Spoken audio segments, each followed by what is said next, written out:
તો મિત્રો આપણે ચાલુ કરીએ ગુજરાતીનો એસે જ્યાં સ્વચ્છતા ત્યાં પ્રભુતા. આના પહેલાંના એસે છે એની લિંક હું ડિસ્ક્રિપ્શન બોક્સમાં મૂકી દઈશ.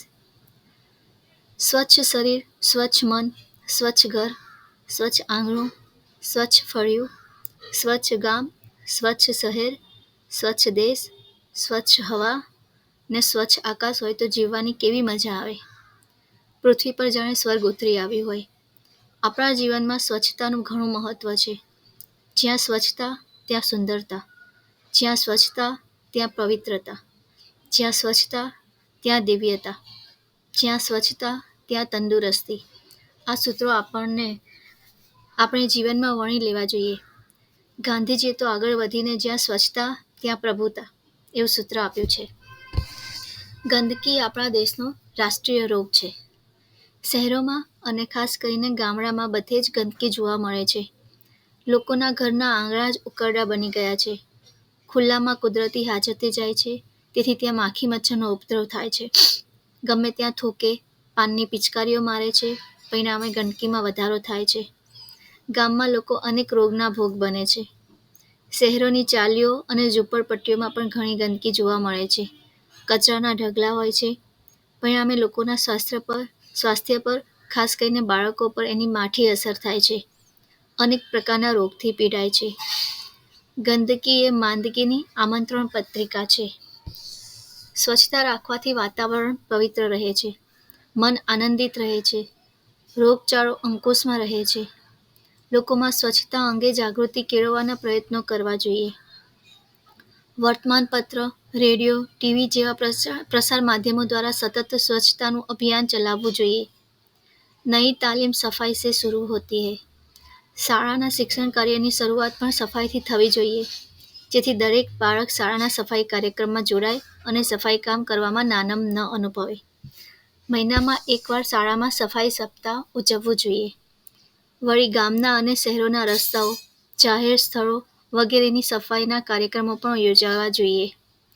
આ રીતે બાળકો સ્વચ્છતાના સંસ્કાર કેળવાશે અને લોકોમાં સ્વચ્છતા માટેની જાગૃતિ આવશે. સંપૂર્ણ સ્વચ્છતા વડે સુઘડ અને સંસ્કારી સમાજનું નિર્માણ થઈ શકે. કેળવણી હશે જ્યાં સ્વચ્છતા હશે ત્યાં સ્વચ્છતાનો માર્ગ બતાવે છે કેળવણી.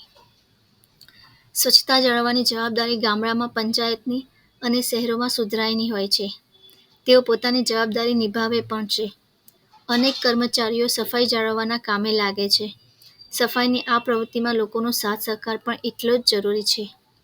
લોકો જાગૃત હોય તો જ સ્વચ્છતા જાળવી શકાય. Clean and green India is our perfect dream India. સત્ય અને અહિંસાના જોરે ભારતને આઝાદી અપાવનાર રાષ્ટ્રપિતા ગાંધીજીએ સ્વચ્છતાને પોતાનો જીવન મંત્ર બનાવ્યો હતો. ગાંધી જયંતિ નિમિત્તે 2 ઓક્ટોબર 2014ના અભિયાન હેઠળ ભારત સરકારે શહેરી અને ગ્રામીણ બંને વિસ્તારોમાં સ્વચ્છતાને પ્રોત્સાહન આપ્યું છે અને ભારતને ખુલ્લામાં શૌચ મુક્ત બનાવવાની પ્રતિજ્ઞા લીધી છે. અત્યાર સુધીમાં 98% ભારત ખુલ્લા શૌચથી મુક્ત બન્યું છે. તેવી જ રીતે નિર્મળ ભારત, બાળ સ્વચ્છતા અભિયાન વગેરે જેવા બીજા ઘણા અભિયાનો પણ ચાલી રહ્યા છે. દરેક વ્યક્તિએ ભારતમાં સ્વચ્છતાને પ્રોત્સાહન આપવું જોઈએ. લોકો જાગૃત થાય તો જ સ્વચ્છતા જાળવી શકાય. સ્વચ્છ મારું આંગણું, સ્વચ્છ ઘરનો લોક, સ્વચ્છ મારું શરીર, સ્વચ્છતા સર્વે લોક. અમુક દેશોમાં સ્વચ્છતા અંગે સરકાર અને પ્રજા ખૂબ સભાન અને જાગૃત હોય છે. ત્યાં ગંદકી જોવા મળતી નથી. માખી મચ્છરનું તો નામો નિશાન પણ હોતું નથી. અમેરિકામાં એકવાર ફળના કરંડિયામાંથી એક માખી મળી આવી ત્યારે સમાચાર ટીવી પર પ્રસારિત થયા હતા. આ બનાવ અંગે ઊંડી તપાસ પણ કરવામાં આવી હતી. સ્વચ્છતા અને આરોગ્ય અંગે આવી જાગૃતિ હોય ત્યાં જ સ્વાસ્થ્યની યોગ્ય જાળવણી થઈ શકે. Cleanliness is the only medicine to all diseases. આપણા વડાપ્રધાનશ્રીએ સ્વચ્છ ભારત અને સ્વચ્છતા અભિયાનની જાહેરાત કરીને સ્વચ્છતાનું મહત્ત્વ દેશના છેવાડાના મનુષ્ય સુધી લઈ જવાનો સરાહનીય પ્રયાસ કર્યો છે. પ્રકૃતિની સુંદરતા વધારવા માટે સ્વચ્છતા દરેકની ફરજ છે. મહાત્મા ગાંધીએ કહ્યું હતું કે રાજનીતિક સ્વતંત્રતાથી વધુ જરૂરી સ્વચ્છતા છે. જો કોઈ વ્યક્તિ સ્વચ્છ નથી તો તે સ્વસ્થ રહી શકતો નથી. દુનિયામાં દરેક વસ્તુનો ઉકેલ છે. આપણે ફક્ત તે ઉપાયોનો રોજિંદા જીવનમાં અમલ લાવવાની જરૂર છે. ઘર સાથે આસપાસના વિસ્તારો પણ સ્વચ્છ રાખવા જોઈએ, જેથી અનેક રોગોના કીટાણુઓનો નાશ થશે. બજારમાંથી લાવેલી વસ્તુઓને ધોઈ સાફ કરીને વપરાશમાં લેવી. પીવાના પાણીને સ્વચ્છ વાસણમાં ઢાંકીને રાખવો. લોકોને સ્વચ્છતાના ફાયદા અને ગેરફાયદા વિશે જણાવવું જોઈએ. સ્વચ્છતા રાખવી એ માત્ર સરકારનું કામ નથી. આમાં સૌ નાગરિકોએ આગળ આવીને સરકારને સાથ આપવો જોઈએ.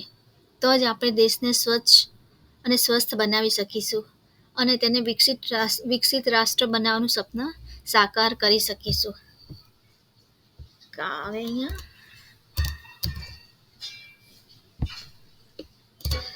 Clean India, happy India.